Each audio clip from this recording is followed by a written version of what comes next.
ആയിരുന്നു ഈ art of capturing മൂമെന്റ്സിന്റെ കൺസെപ്റ്റിനെ കുറിച്ച് കേട്ടിട്ടുണ്ട്.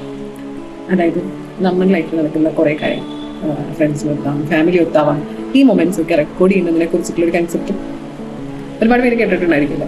അതായത് ലൈഫിൽ നടക്കുന്ന എല്ലാ മൊമെന്റ്സും, ഇമ്പോർട്ടൻ്റ് ആയ മൊമെന്റ്സ്, സ്പെഷ്യലായ കാര്യങ്ങൾ, അതോടൊപ്പം തന്നെ കുഞ്ഞു കുഞ്ഞു കാര്യങ്ങളൊക്കെ റെക്കോർഡ് ചെയ്യാന്നുള്ള കൺസെപ്റ്റ്.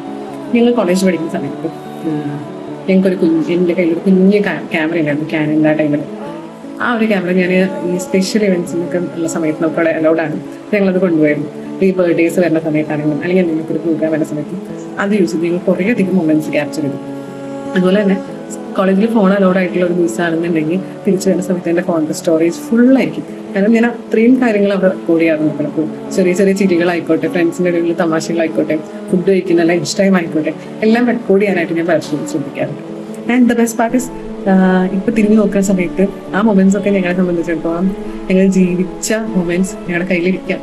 ലൈക്ക് നമ്മൾ ഈ ഓർമ്മയിൽ നിന്ന് എടുത്തു പറയുന്നതിനൊപ്പം തന്നെ അതിന്റെ കുറെ പ്രൂഫ്സും അല്ലെങ്കിൽ ഞങ്ങളെ സംബന്ധിച്ചുള്ള ലൈവായിട്ടുള്ള കാര്യങ്ങളും നമുക്ക് കാണാൻ സാധിക്കാം. അതൊരു അടിപൊളി കൺസെപ്റ്റാണ് എനിക്ക് തോന്നുന്നു. ആൻഡ് ഇപ്പൊ എന്തെങ്കിലും പ്രോഗ്രാം, ഫാമിലിയിൽ എന്തെങ്കിലും പ്രോഗ്രാം ആണെങ്കിലും അല്ലാത്ത ഫ്രണ്ട്സിൻ്റെ ഇടയിലുള്ള പ്രോഗ്രാം ആണെങ്കിലും എന്തെങ്കിലും ഫോട്ടോസും കാര്യങ്ങളൊക്കെ വേണമെങ്കിൽ ഫസ്റ്റ് എല്ലാവരും എൻ്റെ അടുത്തൊരു ക്വസ്റ്റ്യൻ ചോദിക്കും, ഇന്ത്യയിൽ ഉണ്ടോ ഇത്, ആ ദിവസത്തുണ്ടോ. അതെനിക്ക് ഭയങ്കരമായിട്ട് സന്തോഷം തോന്നാറുണ്ട്. കാരണം എൻ്റെ ഉള്ളിൽ ആ ഒരു സംഭവം റെക്കോർഡഡ് ആയിട്ടുണ്ടെന്നുള്ളത് തന്നെ എനിക്കൊരു ഭയങ്കര ഹാപ്പി ആയിട്ട് ഫീൽ ചെയ്യുന്ന ഒരു കാര്യമാണ്. ആൻഡ് ദാറ്റ് ലൈഫിൽ ഇങ്ങനെയുള്ള മൊമെന്റ്സ് ഒക്കെ കിട്ടുന്ന സമയത്ത് അത് ലിവ് ചെയ്യണോടൊപ്പം തന്നെ അത് റെക്കോർഡ് ചെയ്യാൻ, ക്യാപ്ചർ ചെയ്യാനായിട്ട് ശ്രമിക്കാം. ഭാവിയിലൊക്കെ അതൊരു ബ്ലെസ്ഡ് ആയിട്ടുള്ള അല്ലെങ്കിൽ എന്താ പറയുക, ഒരു പ്രഷ്യസ് ഗിഫ്റ്റ് ആയിട്ട് നമുക്ക് തോന്നും നമ്മുടെ കയ്യിൽ പിടിച്ചു.